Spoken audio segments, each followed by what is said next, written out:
Hey, it's Dr. Toker, your friendly neighborhood colorectal surgeon. One of the questions that I get frequently is about parasites.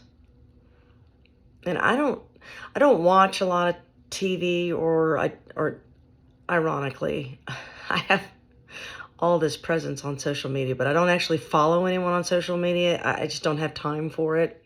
But there's got to be something out there that is convincing Americans and the Western world that they're chock full of parasites.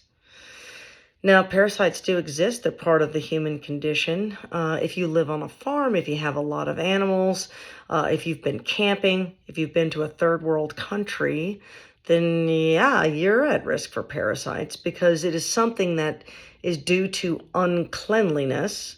That's how it spreads. And what we call a fecal oral transmission. And when you say that, some people their minds will go to all the wrong places. But what that means is somebody doesn't wash their hands real well after using the restroom, and then they manage your food, right? So a lot of food poisoning travels this way, cholera, for example, but certain types of parasites will as well. So typically, if you've got little kids around the house and dogs and you've been camping, that's kind of how you're set up for like pinworms, which is a parasite.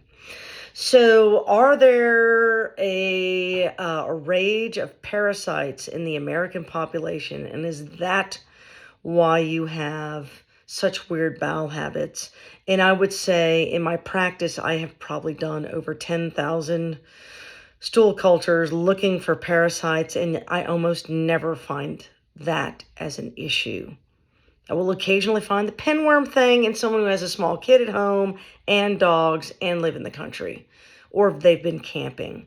You can get a particular parasite called Giardia, which causes horrible diarrhea, by the way. Holy smoke. And from camping or tainted well water or something like that. So it is a known thing. It's just not our body, okay? So I don't know why everyone is so paranoid that they have parasites. And I'll do another video. I'll post that in the same week, in fact, about what does live in your GI tract, what is expected, what is normal, and what is not normal.